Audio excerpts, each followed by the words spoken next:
Welcome to the Marvelous Moms Club podcast. Discover yourself, break out of mediocrity, and become the mom you've always aspired to be. Here's your host, Kirsten Tyrell. Hey, everybody on the Marvelous Moms Club podcast. Thank you for tuning in today. I am joined by a very special guest. Her name is Carla Naumburg. She has a PhD and is a clinical social worker, writer, and of course, a mother. Her writing is amazing and has appeared in the New York Times, the Washington Post, the Huffington Post, and so many more places.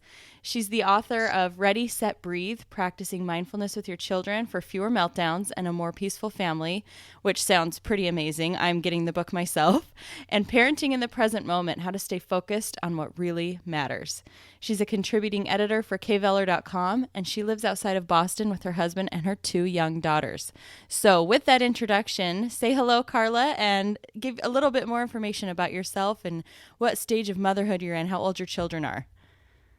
Hi, it's great to be here, and thank you so much for having me. You bet. My daughters, I have 2 daughters. My older one is 7, and she's in 1st grade, and my little one is 5.5, and she's in kindergarten.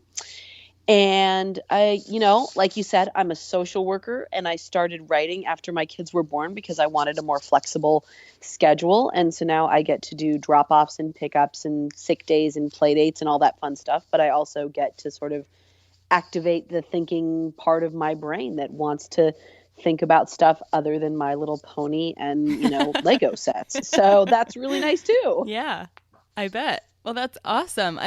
So our kids are, pretty close in age.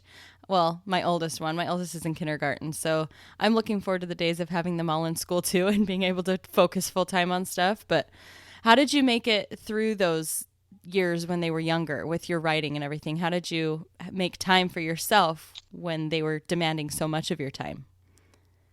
That is a great question. And I would say that I wasn't great at it. It was something I really struggled with and still do sometimes. Mm-hmm. But I had fabulous high quality daycare. I was really lucky. And so, when I was pregnant with my first child, my husband said, I don't really care what you do with your time. Like, if you want to work in a job or work at home or, start, doing private practice or whatever it is, but you can't stay home full time with the children. And of course I was pregnant and hormonal and I burst into tears and accused him of thinking I was a terrible mother. But actually I'm lucky enough to have a spouse who knows me and loves me and accepts me for who I am. And he understood that I would not be my best mom if I was home full time with the kids. Right. So from the time they were little, they were in daycare part time. And I am a big supporter of moms finding the right schedule that works for them. And for some moms, that is being home with your children. And for some moms, it's working full time. Mm-hmm. And I think sometimes it's trial and error. Right. And for me, it was a mix. It was getting some time not with my kids every day and also feeling like, I had the flexibility to be able to pick them up if they're sick or to be able to, do all the drop-offs and pickups. And there's no perfect answer, but I think there are many, many ways to be a good mother and to work your schedule like that. I totally agree. Before I had kids, one of those ideals I had in my head was like, I'm not going to work. I'm going to be such a full-time mom. It's going to be all I ever want to do. And for a little while it was, but within a year of having my first child, I had been so excited to have kids. And then when I had the kid and it was super fun and awesome and everything was rewarding and fulfilling. But within that first year, I was like, I think I'm ready to go back to school. So it was after getting that baby bug out of my system that I realized that there was more to me than just motherhood. And that was going to make me a better mother, me going and doing my own thing and pursuing my passions. And that's still the case today, So I think it's definitely important to find that balance. And it sounds like you have or are pretty close to finding it, which is great. I wouldn't say, this word balance, I feel like it's a tricky one that circles around a lot in the parenting world, work-life balance. And I think it's pretty much impossible on a day-to-day basis. Yeah. But hopefully over time, we can start to realize, okay, that was a really crazy busy week. And so this week we need to slow down, or gosh, this whole fall was really nuts. And so for the spring, we're going to tone things down and try to go a little easy on ourselves. So I think my goal is striving for balance over the long term, That's not awesome. on a day-to-day basis, because it's just like on a daily basis, it feels really hard to strike that balance. It's true. And then you exhaust yourself because you're like, wait, have I fit in this this amount of time dedicated to this today? And Right. every day has to be so different too. There's going to be days when you can be kind of full-time mommy mode and other days where you might not want to be a mom at all. You just That's need right. to be Yes. yourself and have, your own time. So yeah, that's a great way to look at it. Balancing over the long term and keeping a bigger perspective. I love that. Yes. Yes. So tell me about your book and school me. I want to be taught. I want to learn. If you could give me like a few Cliff's Notes. I don't want you to give away the whole thing, but some Sure. highlights. Help me out. Sure. And to tell you why I started, I think it would be useful to start by talking very briefly about how I got into mindfulness, because as a social worker, I had heard about mindfulness from time to time. And quite frankly, I blew it off. I was like, mindfulness is for dirty hippies who don't know what they're doing. And I am like a type A, get things done kind of girl. It's not for me. Right. And then I became a mother and I realized that often I didn't know what I was doing. And also I was getting very stressed. I write about this in the first book, Parenting in the Present Moment. Really anxious, really stressed, really just wound super tight, worrying about stuff all the time.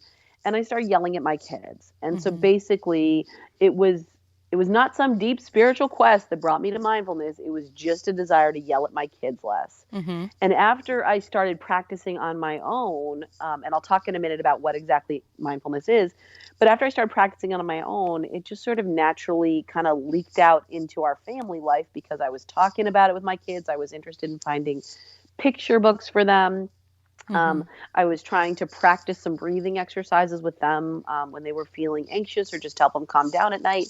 And then the book came out of it. And for this particular book, I actually interviewed about 30 different parents who practice mindfulness with their kids, because I didn't want it to be just about my experience. Right. Because every family is different and every parent is different and every child has different styles and different interests and different ways of learning. And so I wanted to reflect a real range of practices. So there are some practices in the book that do come from my family and some practices that would never work in my family. Right. And so I really wanted parents to know that there's many different ways to do this. But mindfulness, is this real buzzword that's out on the Huffington Post every other day and everybody's talking about it. And I think it can be really misunderstood. So I have this definition I can offer to everyone that I think makes it pretty clear what I'm talking about. And it's a definition that I adapted from Jon Kabat-Zinn and from Amy Saltzman, who are two different teachers and authors. Oh, are you there? Choosing to pay attention Hold on, to Carla. the present Rewind. moment with kindness and curiosity. Yeah. Rewind Yep. just a little bit. It cut out. Yep. So do I? Okay. I couldn't What hear did you we for a lose? second. Let's see. Start back with, if you want to start with, you adapted it from the authors. Okay. So here is my definition of mindfulness, adapted from Jon Kabat-Zinn and Amy Saltzman, who are two teachers and writers about mindfulness. Mindfulness is choosing to pay attention to the present moment with kindness and curiosity so we can then choose our next behavior. So that's a lot. I'll say it again. Yeah. And then I'll explain. Don't worry. Choosing to pay attention to the present moment with kindness and curiosity so we can then choose our next behavior. So would it be helpful to break it down really quickly what I'm talking about? Okay. Yes. So the first part is making a choice to direct our attention somewhere, because so often as parents, our attention is just yanked around by a screaming kid or by our cell phone dinging at us or by oh my gosh, the dishwasher needs to be unloaded or I forgot to make that dentist appointment. And we're not really choosing to focus on anything. We're just sort of letting our attention be dragged to whatever seems most pertinent in the moment. Yeah, that's and sometimes that's really important. If your kid's about to tumble down the stairs, that's good. Let your attention be yanked to that. But when this becomes our constant state of being, it's exhausting, it's overwhelming, and we get so used to just focusing on whatever thought happens to pop in our minds that we don't really take the time to think, is that a useful thought? Is that something I want to pay attention to? Yeah. So sometimes my thoughts are not so helpful. Like when I think to myself, parenting is making me insane, and I want to like run out the door and run screaming down the road and like never come back. Like, yes, that thought comes to mind, but that's not the most useful thought in the moment. So I have that thought, and then I can say, do I want to choose to continue paying attention to that? Or do I want to choose to turn to my spouse and say, hey, honey, I'm about to lose my mind. I need a little help. That's a more useful thought. Right. So that's step one, is choosing. The next step is paying attention. And this is a phrase that we use a lot. And with kids, I don't recommend this phrase. I recommend talking about noticing. Because for many kids, they get told all the time to pay attention, and it doesn't really have good associations. And kids know how to notice. They notice tractors and flowers and baby dolls and whatever they're interested in, right? Right. But the question is, have we ever taught our kids what it means to notice on a different level, on a deeper level, or to really pay attention? So I say to my kids a lot, I want you to pay attention. And what that means is I want you to turn your body towards what we're doing. I want you to think about what we're doing. And if you notice you're thinking about something else, try to think again about what we're doing. I want you to either talk about what we're doing or don't talk at all if it's getting your attention somewhere else. And, you can pay attention by hearing, by smelling. So we talk really explicitly in our house about what it means to pay attention, because that's a confusing phrase if you don't ever explain it. Right. And so often we don't. So, That's it's true. that choice to pay attention. And then that next step is to the present moment. And I could go on and on about why the present moment is so important, but the short version is it's the only place where we can get accurate data and information about what's actually happening. Right. So in parenting, we spend so much time either in the past sort of regretting choices we've made, or remembering our own childhood and wishing it was different, or wishing we could be more like it, or just being triggered. All of a sudden a bowl of Cheerios is spilled and we freak out, not because it really matters that the Cheerios were spilled, but because when we were kids, our parents got really angry at us when we spilled Cheerios, and now we have this automatic freak out. Like, that's all in the past, whether or not we realize it. Or we spend a lot of time in the future. Oh gosh, what if my kid doesn't learn to do this? Will my kid ever go to college? Will my kid ever stop having asthma? Like, will my child with Asperger's ever be able to achieve the dreams I have for him or her? Like, so much in the future that's all fine. But the problem is, if we spend all our time in the past or the future, we're missing out on the action, which is in the present moment. This is where we can affect change. This is where we can actually have an impact. But man, in parenting, it is hard to come into the present moment if our kids are throwing a tantrum, if they're being like annoying, if it's boring. I mean, hello, like Chutes and Ladders. Are you kidding me? It's really hard to be in the present moment in parenting. Oh, I'm so glad you said that. Oh my gosh. And Candyland, don't even get me started. That game like disappeared from our house so fast. I was like, I don't know where it went. That's so weird. We'll find it. So sorry. That's awesome. And even when it's a good moment with our kids, what do we want to do? I don't know about you. I want to pull out my phone and take a picture of it. Yeah. But again, that's taking me away from really being in the moment. That's so true. So the present moment is where the fun is. It's where the action is. And it's also where we can get used to sitting and being, like getting used to being bored and getting used to being with tough feelings. And that is an incredibly useful skill for anyone to have, right? Yeah. And then the last part, or the next to last part, that's super important, is this kindness and compassion piece. So this is really at the heart of mindfulness. And so often when we come into the present moment, we judge it. It's like, oh, this is boring. I wish it was different. I wish my kids were different. I wish I was a better mother. That's not mindfulness. That is inserting this layer of judgment and sort of wishing and longing and regretting in between ourselves and our actual experience. And so when you can get into the present moment in a sort of kind and curious and interested way, then you can really like be in that moment in a way that doesn't feel so bad. So when I get bored with, playing Barbie dolls, it's like, why am I bored with this? Yeah. And what can I do differently? Well, I can tell my girls that I'm not going to play Barbie dolls with them. Whereas if I get really judgy, like, oh, I'm a terrible mom because I don't want to play dolls with my daughter, then I feel kind of stuck. I don't really know how to change things. It's like, oh, I'll just sit here and be miserable and this sucks. But if I can say, oh, like, what's going on here?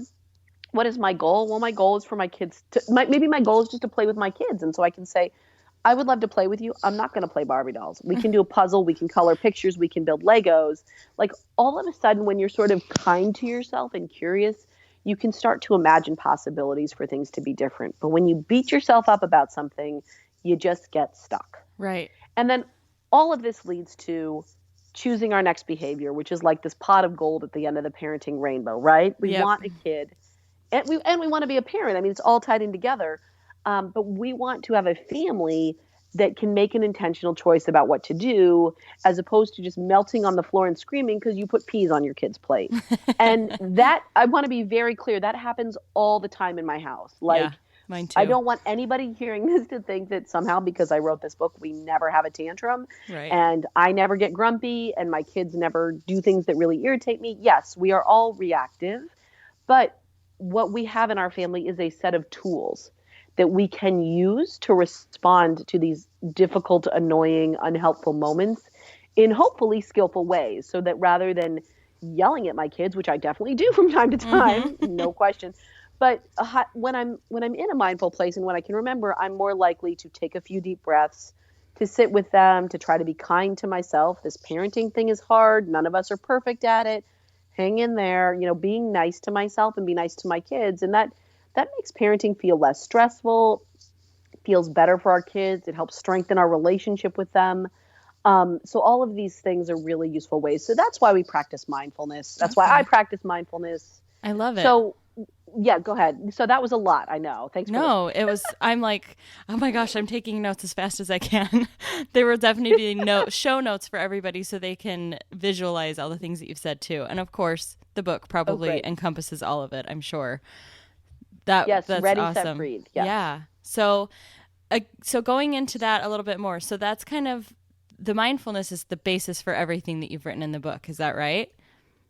Yes. Okay. So it's just kind of like a habitual practice, something that you're doing in your own personal life that do you give steps? Do you give ways to incorporate mindfulness into your parenting? How does the book help people to establish mindfulness? Great question. So the first book, Parenting in the Present Moment, is really geared more towards parents establishing their own mindfulness practice and why it's important and what we can focus on in parenting. And the more recent book, Ready, Set, Breathe, is about teaching it out to our children. And there is a chapter in there on mindfulness for parents because you really have to start practicing on your own before you can share it with your kids, or at least practice alongside your kids. And the analogy I have for that is it's kind of like swimming. You can read every book on the planet about learning to swim, but unless you get in the water and know what it feels like, you're not going to be able to teach someone else. Right. So, but then the book is just filled with chock full of ideas. I think there's over 100 different practices from all these different families about ways to teach your children these skills, how to pay attention, how to be kind and compassionate with themselves, how to be in the present moment. And some of it is really about supporting your child when they're already being mindful. Mm-hmm. Like kids are really good at being very aware and present in the moment. And the problem is they usually do it when we need them to put their shoes on and get out the door to school. That's true. I talk about all these different ways to notice when our kids are being mindful and to really support them in that. And so here's a great example. Coloring is a mindfulness practice that my girls do all the time. They love to color. And so they have coloring books, they draw pictures. We always have markers out. So one thing is I try to make it easy for them to do this. Like we keep the markers and the pens and the paper right near the dining room table, which drives me a little nuts sometimes, but it's a good thing. And then when they are drawing, I try to engage with their drawing in a mindful way when I can. So I don't make suggestions. I don't say, hey, why don't you draw it differently or try a little harder or add this. I don't make any suggestions. This is when I'm in a mindful space, which is not all the time, but when I can. Right. That takes a lot of discipline. I'm not perfect at it for sure. And I try to, if I can't be curious with them, like, hey, what are you drawing? And tell me about that. Sometimes I can't do that. I'm annoyed. I'm tired. I'm trying to make dinner, whatever. Then I just stay out of their way. Yeah. Like just let them have that space. And so that's one example. For other people, mindfulness practice with their kids it almost always involves being outdoors is a great way to do it. Like we're much less distracted when we're outside. There's something about fresh air is a good practice for everyone. but not so easy in Boston in the winter, but you can do it. But for some kids, it's really going to be about moving your bodies. For other kids, it's going to be about teaching them how to breathe. My girls and I do a mindful listening meditation where we practice just listening. And what I say is, let's sit together. We're going to listen for 30 seconds. Literally, don't start with 10 minutes. Don't even start with 2 minutes, 30 seconds. And at the end of 30 seconds, I want you to tell me 2 sounds you heard. Awesome. And so we're practicing and I'm doing it too. I'm sitting quietly with them and we each report our 2 sounds. So this is something, now every family is going to do it differently. And for some families, they're going to like a more structured, we have our mindfulness practice. This is what we do together. For me, I don't work well that way. I like it to be sort of more organic. So if we're having dinner, maybe we'll be reading a mindfulness book together, like a picture book, Charlotte and the Quiet Place. That's one we really love. Okay. Or maybe we'll just be out for a walk and I'll be like, hey guys, can you look around and tell me 2 things you notice? So for us, it tends to be more organic. Mm-hmm. And it just pops up. Sometimes when my kids are having a hard time, I'll say, hey, do you want to breathe with me? Sometimes they say yes. And sometimes they're like, no, I don't want to breathe. Which I totally understand, because when people tell me to relax, what do I want to say to them? Get out of my face. I don't want to relax. Go away. So exactly. This brings me to an important point. A lot of us, including myself, come to mindfulness because we want to help our kids calm down, throw fewer tantrums, stop whining for a TV show, whatever it may be. Mindfulness will help you with that, but you can't start when your kid is in a bad place or when you're in a bad place, because none of us can learn something new when we're overwhelmed by big emotions or when we're having a hard time. Right. So the trick with mindfulness is we start when we're in a good place, when we're doing something we love, when we feel calm, when we've slept well the night before, and start small. Like, it doesn't have to be, let's sit down and meditate for 10 minutes. We don't meditate in my house that way. It doesn't work. My kids are like, nah, that was fun. I crossed my legs and breathed twice and now I'm out of here. So like, don't, start by reading some picture books. And I can send you a whole list you can put on your website of great books that teach these ideas and then give you a shared language. Like, hey, do you want to be like that mindful monkey? Let's figure out how we can do that together. And then when you do this, when you're in a good place with your kids, when they're all freaking out and you want them to start breathing, you can remind them, remember that time we used a breathing buddy and you put him on your a little stuffed animal and you put him on your belly? Like, can we do some breathing buddy stuff right now? And they're like, oh yeah, I already know that. Yeah. I can do that. So those are some ideas. But again, there are 100 different practices. If you have a spiritual religious practice, that can be a great entry into mindfulness. If your family is about being outdoors, if you like arts, if you like building or games, like there's all these different ways to make it fun for your kids and to like integrate it into the style that your family already has. Awesome. I love it. I'm like already thinking of ways that I'm going to do this and patting myself on the back a little bit for ways that I have without even realizing that I was being mindful and using mindfulness. Like, hey, I totally do that. That's right. So yeah, I'm sure it's probably innate to a certain point. We just have to realize what we're doing and do it more. Absolutely. And so many parents read the book and come back to me. They're like, oh, I didn't realize Legos could be a mindfulness thing. We totally do that. And I say, yes, like so much of this you're already doing. Yeah. And just realizing you're doing it and bringing some intention to it is really powerful. Yeah. Because often we kind of fall into a mindful place by accident. Right. And so if we don't realize we're doing it, we may not know how to bring it forth again when we really need it. Yeah. And so when you can be intentional and get to recognize it and to know how to start it up or do it when you need it, that's really powerful, because then when you're in a rough space or your kid's in a rough space, you're like, oh, I actually can distract my child with this activity that I know they like, and I know this is a useful way to parent, as opposed to just being like, my kid's freaking out and I don't know what to do. Yeah. You do know what to do. You just don't know that you know what to do. Exactly. Does that make sense? Yes. No, it totally does. That goes perfectly how I was going to ask what your, secret weapon is. And it sounds like you've got many, many of them. And to read the book, you're going to gain a ton of different secret weapons to use with your children in a very gentle and loving way. So that's awesome. Yes. And I would say, if I can say really quickly what my favorite secret weapon is. Yeah. My favorite secret weapon is compassion. It sounds so cheesy, right? When I first heard this, I was like, compassion, whatever. But this parenting thing is so hard, and we live in this era of Facebook where it's like, oh, everybody else has this figured out and they're all baking brownies and running marathons and I can't even find a clean t-shirt. And it's like, and so then we beat ourselves up and then we get stuck. And when we can be compassionate with ourselves, and I like to think about it, how would I treat my best friend if she was having a hard day? Would I be like, oh yeah, you're right, you totally suck at this. You might as well just give up and go shove a tray of brownies in your face. Like, no, I would not say that to her. I would say, yeah, this is so hard. And let me tell you about a time it was hard for me too. And let's just sit here and watch like this hilarious TV show and drink a cup of tea and be like, you know what? Tomorrow will be another day. Yeah. Like, can you do that for yourself? Can you bring that forgiveness and that kindness to yourself and to your child? That is a major mindfulness practice, and it is a total game changer. It makes parenting so much better in so many ways. I love it. So that is my secret weapon. Thank you. That is an awesome secret weapon. So a couple more questions for you. Beside your own book, which I'm sure you would never say, my favorite book is my book that I wrote, but it could be. I don't know. Maybe you're probably super proud of it. I would be proud if I had written a book. No, it's totally not. It's not my favorite book at all. I read it and I see typos, so no, not my favorite book. But I love it. It's a good book and it's a useful book. Yes. What is your all-time favorite book?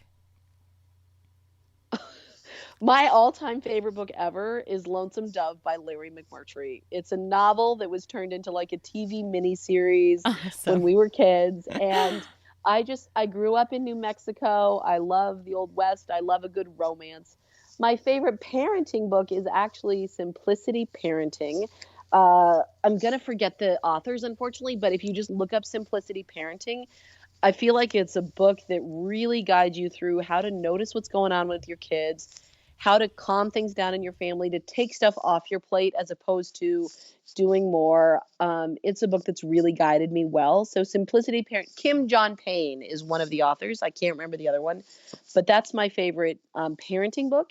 And then my favorite general mindfulness book, if people want to learn more about mindfulness, just in general, is called Real Happiness by Sharon Salzberg. And she's like one of the country's preeminent mindfulness teachers and authors, and she's amazing. So Real Happiness by Sharon Salzberg. They all sound like really good books. Thank you for recommending those. Yeah, they're great. And they're very readable. Awesome. Okay, and last but not least, because I have to ask everyone this, what is it about you that makes you a marvelous mom? Oh, I'm hilarious. Awesome. Like, I'm very silly with my kids. I'm not afraid to just be ridiculous and like say absurd things and do absurd things, and we laugh a lot. And that is something I love about being a parent. That's great. I love it. That's one of my favorite tools of parenting. I think laughter is the key to making it through and staying sane. So that's great. I'm happy to hear you say that. Well, thank you so much. So to finish things off, you guys, if you are not already bursting to go and buy the book, for this week's giveaway, we're going to give away an autographed copy of Carla's book. So make sure you stay tuned on all of the social media to find out exactly what you need to do to win a copy of the book, because it's going to be a very huge golden nugget that you can use in your parenting. I know we're all excited to start using some of the things that you've talked about today and be a little bit more mindful with our children. So I appreciate you imparting your wisdom and being so generous to share your knowledge, and for writing the book so that we can all go and feast on it when we need a little bit more uplift and more inspiration. So thanks so much for being on this episode. I have loved getting to know you, Carla, and I look forward to hopefully having you again soon. Thank you so much. I had a great time, and I wish everybody a happy new year and a terrific journey into mindful parenting. Thank you. And I will post all of Carla's information on the show notes, so make sure you check her out and find out everything awesome that she's doing. And if you guys want to be entered to win a copy of Carla's book, all you need to do is go onto the website and join the club through the Marvelous Moms Club website. If you've already joined the club, then you're automatically entered to win a copy of the book. If you haven't yet, just go to www.marvelousmomsclub.com and go to the link Join the Club. Hope to see you guys over on the website, and have a great weekend, and we'll talk to you on Monday.